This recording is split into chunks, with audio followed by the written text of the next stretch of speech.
Assalamualaikum grade 8. How are you? Faiza Nadeem is here with your English lesson. और आज हम कर रहे हैं sequel lecture 2 of direct and indirect speech. ठीक है? सबसे पहले first thing first, how are you? I hope all of you are fine. I hope all of you have by now realized the significance of having good grades in your exams. We are not in competition locally. We are in competition globally. और अपने neighbours को तो हराना ही है ना हर हाल में, है ना? तो we must really work hard in order to get best grades. As I've told you in the beginning of the lecture that we are going to do direct and indirect speech. So let's start the lesson without much ado. जी बेटा and बिटिया, what is the board telling you? The board is telling you to take the grammar tree out, unit number 14, page number 81 to 86, that carries the topic of direct to indirect conversion. Direct speech की definition board पे है. Direct speech की definition मैंने इस sequel के lesson 1 में भी दी थी, lecture 1 में भी दी थी, लेकिन अभी मैं आपको दोबारा read करूंगी और एक हल्का फुल्का सा example देके I'll move on to what my topic of the day is. So let me read out the definition of the direct speech again for you. In direct speech, we use the actual words of the speaker which are enclosed within inverted commas placed at the beginning and at the end. Inverted commas अगर open होंगे एक जगह से तो वो आखिर में बंद भी होंगे. इस तरह से नहीं होता कि मेरा inverted comma यहाँ से शुरू हो और decades तक चलता रहे. ठीक है? Infinite नहीं होती. गुफ्तगू कभी शुरू होती है तो ख़त्म भी होती है. ठीक है? उसका एंडिंग पॉइंट भी होता है. तो इनफाइनाइट आपके इन्वर्टेड कॉमर्स ना चलें, वो जहां से शुरू हो वहां से बंद भी हो. In indirect speech the listener receives the substance और meaning of the speaker's actual speech without necessarily hearing the speaker's actual words. Indirect speech में एग्जैक्ट वर्ड्स नहीं होते. एग्जैक्ट वर्ड्स की टेंस डिफरेंट होता है और जो आप रिपोर्ट कर रहे हो उसका टेंस डिफरेंट होता है. रिपोर्ट का मतलब होता है रीटेल. ठीक है? जैसे अगर आपने इन डायरेक्ट स्पीच में ये कहा, she said I am reading a book. ठीक है? अब ये तो उसने आपको उस वक्त कह दिया कि she is reading a book, लेकिन लेट्स से आप अपने घर आए हो और आपने अपनी मामा को बताया है कि जो आपकी बेस्ट फ्रेंड है वो एक किताब पढ़ रही है, तो आप ये तो नहीं कहोगे ना कि mama my best friend said I am reading a book. आप उसको रिपोर्ट करोगे, रीटेल करोगे, दोबारा बताओगे, और जब दोबारा बताओगे तो जो सेंटेंस के अंदर का वर्ब है वो चेंज हो जाएगा ना.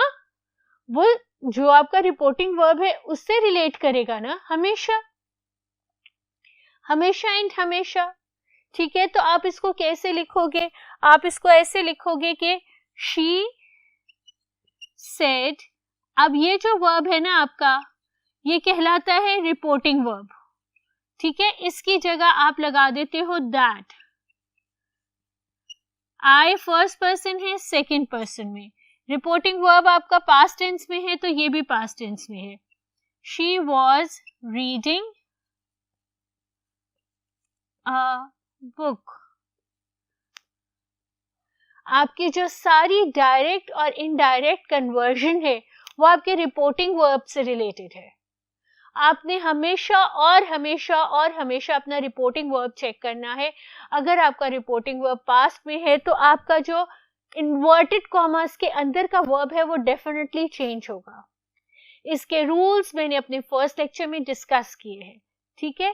कि अगर ये प्रेजेंट होगा तो ये एज इट इज रहेगा, अगर ये पास्ट इंडेफिनिट है तो ये पास्ट परफेक्ट हो जाएगा. सारे रूल्स मैंने आपके साथ डिस्कस किए हैं, उनको जाके दोबारा गो थ्रू करो. लेकिन ये चीज याद रखो कि ये होता है रिपोर्टिंग वर्ब.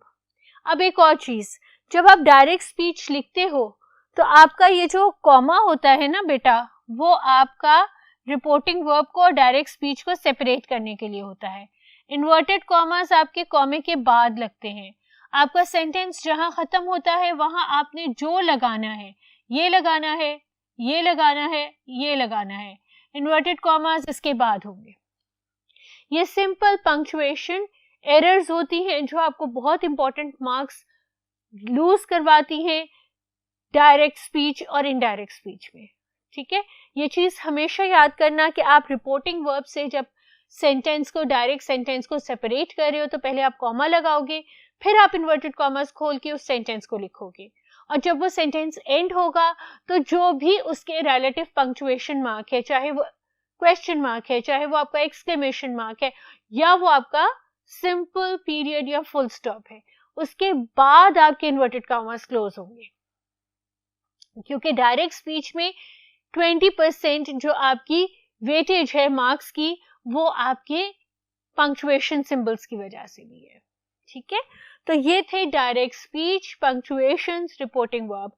आज का मेरा जो टॉपिक है वो है conversion of exclamatory and optative sentences into their indirect speech. So let's go and start the conversion of exclamatory sentence. Exclamation क्या होती है? हाय अल्लाह, इतना सारा समझाया फिर भी आपको एक्सप्लेनेशन नहीं आई। क्या किया है मैंने अभी? ड्रामा। एक्सक्लेमेशंस जो होती है ड्रामाज होते हैं, राइट? एक्सक्लेमेटरी सेंटेंसेस डिक्लेरेटिव में कन्वर्ट हो जाते हैं, सारा उनका ड्रामा निकल आता है और वो ऐसे बोरिंग से हो जाते हैं। ठीक है, एक्सक्लेमेटरी मार्क जो है वो फुल स्टॉप में चेंज हो जाता है, इंटरजेक्शंस ओमिट हो जाती हैं। इंटरजेक्शंस क्या थी? वो जो हाय अल्लाह मैंने अभी की थी, है ना? आप कहते हो ना bravo we won the match, bravo is interjection जिसका कोई मायने नहीं है, वो सिर्फ आपकी एक्सप्रेशंस को रिलेट करने के लिए, एक्सप्रेशंस को एक्सप्रेस करने के लिए लगाई जाती है। ठीक है, लेकिन उनकी सेंस जरूर कन्वे की जाती है, जैसे exclaimed with Joy, sorrow, in grief, fear, anger, इस तरह से आप लगा सकते हो। अगर आप खुशी में हो रहे हो तो आप कह दोगे एक्सक्लेम्ड विद जॉय, अगर आप उल्लास कर रहे हो तो आप कहोगे एक्सक्लेम्ड इन ग्रीफ। ठीक है, एक्सक्लेम्ड विद सॉरो। तो रिलेटिवली जो आपने इंटरजेक्शन यूज की हुई है उस इंटरजेक्शन से रिलेटिवली आप ये एक्सप्रेशन यूज कर सकते हो। ठीक है, जैसे सरप्राइज, यहाँ पर दैट यूज करते हैं। याद रखिए प्रीवियसली जब मैंने आपको इंटेरोगेटिव और इम्पेरेटिव्स कराए थे तो मैंने आपसे कहा था कि दैट नहीं यूज करते, लेकिन एक्सक्लेमेटरी सेंटेंसेस में यू कैन यूज दैट। मैं आपके साथ एक एग्जांपल करती हूँ। He said Bravo you have done well in your exams. ठीक है, तो इसको आप कैसे कहेंगे? He exclaimed with Joy that, you को आप किसी तरह से भी इंटरप्रेट कर सकते हो, आई भी कर सकते हो, ही भी कर सकते हो। ही, ये मैंने आपसे कहा था ये आपका सेट है, रिपोर्टिंग वर्ब पास्ट टेंस में है, ये प्रेजेंट परफेक्ट है तो आपने हैड पास्ट परफेक्ट में करना है। He had done well in his exams. ठीक है, अब ये एक्सक्लेमेटरी सेंटेंस आपका सिंपल डिक्लेरेटिव सेंटेंस में कन्वर्ट हो गया है। एक्सक्लेमेशन मार्क हट गया है, दैट लग गया है, ब्रावो की जगह एक्सक्लेम्ड विद जॉय लग गया है, और यूं आपका सिंपल सेंटेंस जो है वो डिक्लेरेटिव में कन्वर्ट हो गया है। इसी तरह से अगर आपने हुर्रा, हा, मार्वेलस, स्प्लेंडेड, ब्रावो लिखा है तो आप उसको कन्वर्ट कर सकते हैं एक्सप्रेस्ड विद प्लेजर और admiration। ठीक है, he said with pleasure, he said with admiration, it's up to you whatever you want to write on if these interjections are used in your direct speech. Likewise, if these interjections are used, you have to use the related words, like if alas is used, you can say that exclaimed with grief, exclaimed in pain or exclaimed in grief, ये दोनों आप लिख सकते हो। ठीक है, what हो या ओ हो तो आप लिख सकते हो exclaimed in surprise। ठीक है, या आपका thank goodness हो, he exclaimed with a great sense of relieved। ठीक है, ये सब आप अपने लगा सकते हो अगर आपका एक्सक्लेमेटरी सेंटेंस वहां मौजूद है, और इसको यूं आप उसके इनडायरेक्ट स्पीच में कन्वर्ट कर सकते हो। जो लास्ट सेंटेंस टाइप है ऑलवेज एंड ऑलवेज, वो होते हैं ऑप्टेटिव। ऑप्टेटिव कौन से सेंटेंसेस होते हैं? जिसमें आप किसी के लिए दुआ कर रहे हो या बद दुआ कर रहे हो, अल्लाह ना करे, ठीक है। तो ऑप्टेटिव सेंटेंसेस वो होते हैं जब आप किसी के लिए कोई विश कर रहे हो, कोई प्रेयर कर रहे हो, कोई बहुत ही पॉजिटिव बात कर रहे हो, तो आप उसको लिख सकते हो इस तरह से कि ऑप्टेटिव सेंटेंस भी आपका डिक्लेरेटिव सेंटेंस में कन्वर्ट हो जाएगा। जो रिपोर्टिंग वर्ब है, जो आपका रिपोर्टिंग वर्ब है, उसकी जगह आप विश, प्रे, ब्लेस, कर्स एटसेट्रा सब यूज कर सकते हो, और यहाँ भी दैट यूज होता है। यानी दैट यूज होता है डिक्लेरेटिव सेंटेंसेस में, दैट यूज होता है एक्सक्लेमेटरी सेंटेंसेस में, और दैट यूज होता है ऑप्टेटिव सेंटेंसेस में। लेकिन जहां आपका क्वेश्चन है या जहां आपका इम्पेरेटिव्स है, कमांड्स हैं या रिक्वेस्ट है, वहां दैट यूज नहीं होगा। ये चीज अपने ध्यान में रखो, ठीक है। जैसे Salik said to Iqra many happy returns of the day, many many returns of the day, और many happy returns of the day. तो Salik warmly wished Iqra many returns of the day। अब ये ना टुडे है, ना टुमारो है, ना यस्टरडे है।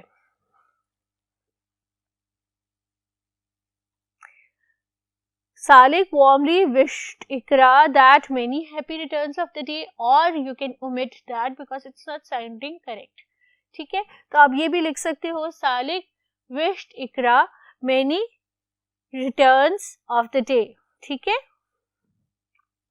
ये थे बेटा आपके तमाम टाइप्स ऑफ सेंटेंसेस, जो 5 टाइप्स ऑफ सेंटेंसेस हैं, declarative, interrogative, exclamatory, imperatives and optative. सारे सेंटेंसेस और उनकी कंस्ट्रक्शन मैंने आपको इनडायरेक्ट स्पीच में सिखा दी। Let's move on to what I have hidden and brought for you. जी बच्चा, अगर कोई बहुत ही कॉम्प्लेक्स सा सेंटेंस आ जाए जिसके अंदर तमाम तरह के सेंटेंसेस मौजूद हैं, एक्सक्लेमेटरी भी है, इंटेरोगेटिव भी है, डिक्लेरेटिव भी है, तो हम तब क्या करेंगे? Mixed sentences. तो मिक्स्ड सेंटेंसेस अगर होंगे, हमने ये याद रखना है कि जो हमने ओरिजिनल पैसेज की लैंग्वेज है उसको चेंज नहीं करना, ठीक है। उसके बाद हमने मेटिकुलसली सारे रूल्स फॉलो करने हैं, बड़े ध्यान से। जो डायरेक्ट से इनडायरेक्ट नरेशन के जितने रूल्स हैं, मेटिकुलसली ध्यान से फॉलो करने हैं। फिर क्या करना है कि हमने ये चेक रखना है कि जो हमारा वर्ब है, वो जो रिपोर्टिंग वर्ब से, जो थ्रू आउट आपके पैसेज के वर्ब्स है, वो आपके रिपोर्टिंग वर्ब से हर हाल में रिलेट करे। ऐसा ना हो कि आपका रिपोर्टिंग वर्ब पास्ट में है और आप अपना जो रिपोर्टिंग स्पीच है, जो इनडायरेक्ट स्पीच है, उसको पास्ट से शुरू करके प्रेजेंट से घूमते हुए परफेक्ट में सैर करते हुए वापस पास्ट में जाए। इस तरह नहीं करना, बड़े आराम आराम से उसको सॉल्व करना है ताकि आपके सारे वर्ब्स जो है वो उसको रिलेट करें, ठीक है। और ये भी नेसेसरी नहीं है कि आपका सेंटेंस ही और शी से शुरू हो। सेंटेंस आप कहीं से भी शुरू कर सकते हैं as far as direct speech is concerned, ठीक है। जैसे ये है, are you free today, let's go for shopping today because the shops will be very crowded tomorrow. अब ये देखो बेटा, ये आर यू फ्री टुडे आपका इंटेरोगेटिव सेंटेंस है, ठीक है। ये आपका इंटेरोगेटिव सेंटेंस है।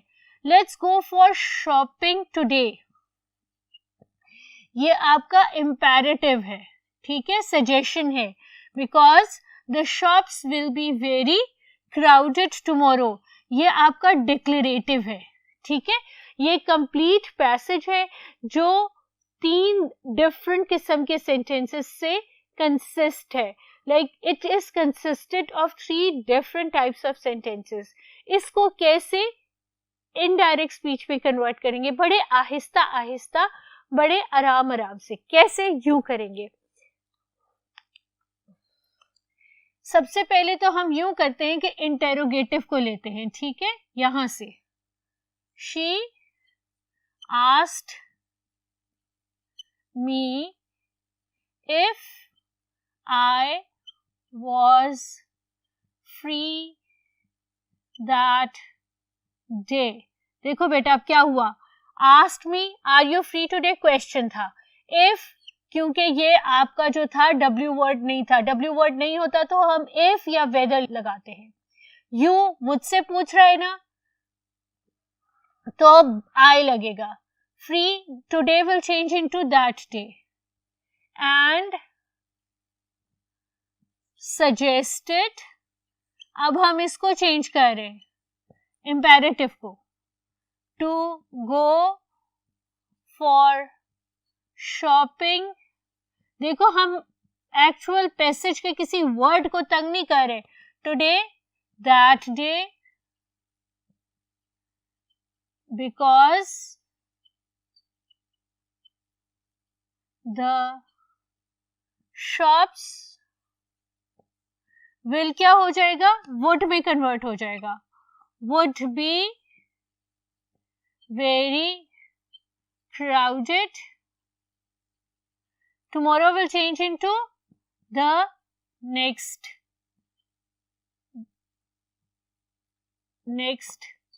day.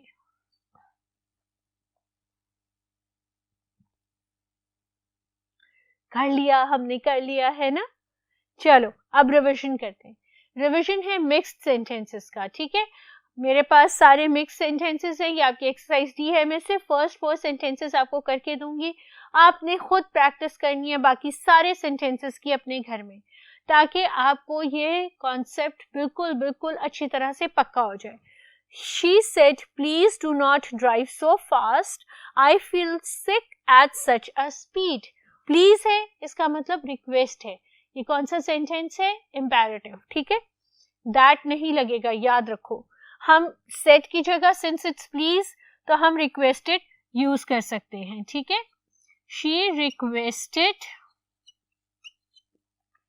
लेट्स से कि हम इसका जो सब्जेक्ट है जिसको वो बोल रही है वो अपने आप को प्रिज्यूम करते हैं, ठीक है, वो हम डाल सकते हैं. Me to not drive so fast as she felt sick at such a speed. कोई हमने पैसेज का कॉन्सेप्ट कोई कुछ नहीं चेंज किया ना, एज इट इज यूज किया है, एज इट इज यूज किया है, राइट. तो ये हो गया 1. I have 3 more sentences for you. Let's do those. अब ये क्या है, Father said to me, don't you have your test tomorrow? Sit down and study. ठीक है. अब ये 2 different sentences हैं. Don't you have your test tomorrow is a question? नहीं, imperative. वो डांट रहे हैं आपको, तो आप कैसे शुरू करेंगे?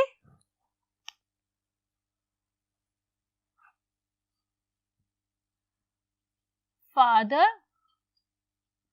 scolded me and ordered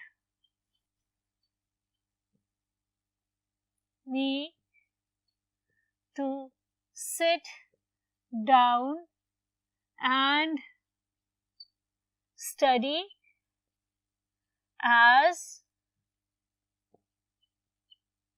it was my test the next day. कितनी सारी हमने चेंजेस की, डेफिनेटली की, लेकिन actual meaning of the passage remains the same. चाहे हम डायरेक्ट स्पीच देखें या इनडायरेक्ट स्पीच देखें, एक्चुअली जो मैसेज कन्वे किया जा रहा है वो दोनों में सेम है. The monitor said to the class, the teacher will come in a few minutes. Please stay quiet and do your work. Please का वर्ड आ गया है, ठीक है, तो क्या लिखेंगे, the monitor requested the class to stay quiet and do their work as the teacher would come in a few minutes. जी बच्चे, real essence is the same, सिर्फ थोड़ी बहुत चेंजेस की हमने. नेक्स्ट सेंटेंसेस काफी कॉम्प्लेक्स है. देखो, my brother said to me, are you interested in coming with me and my friends on a cycling trip? No thanks, you write too fast, I said. पूरा passage है, 2 direct speeches हैं, एक उसके भाई ने और एक उसने कहा. तो हम इसको कैसे कन्वर्ट करेंगे, हम ऐसे कन्वर्ट करेंगे, my brother asked me if, question W word से नहीं है, I was interested in, coming will change into going, ठीक है, going with him and his friends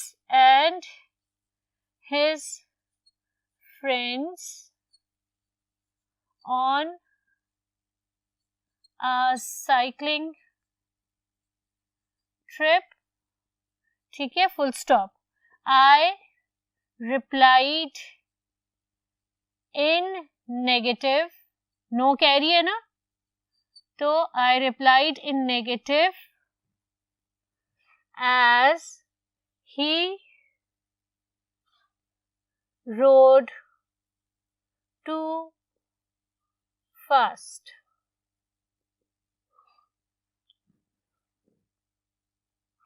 concept वही है, कॉम्प्लेक्स सेंटेंसेस हैं, डिफरेंट टाइप्स के सेंटेंसेस उसमें एडेड है, इसलिए हमने उसको बड़े आराम से, बड़े सुकून से ढूंढ के टर्न किया है. इम्पेरेटिव्स को भी डिक्लेरेटिव में टर्न किया है, इंटेरोगेटिव को भी डिक्लेरेटिव में टर्न किया है और ऑप्टेटिव को भी डिक्लेरेटिव में टर्न किया है. इनफैक्ट तमाम तरह के सेंटेंसेस को हमने डिक्लेरेटिव में यानी सिंपल सेंटेंस में टर्न किया है. क्विकली रिकैपिचुलेशन कर लें आज के लेसन की. आज हमने किया डायरेक्ट एंड इनडायरेक्ट स्पीच की definition. Again we learn what the reporting speech is, we learn how we can transform exclamatory sentences into their indirect form, optative sentences into their indirect form, and what to do if we get a difficult sentences that have mixed type of sentences. और हमने उसको revise किए first 4 options from exercise D. Let's revise से लेके, right. अपना बहुत ध्यान रखो, सारी की सारी एक्सरसाइज लाजमी सॉल्व करना, मुझे दुआओं में याद रखना, हंसते खेलते रहना और पढ़ाई को बहुत बहुत बहुत सिग्निफिकेंस देना. अल्लाह हाफिज.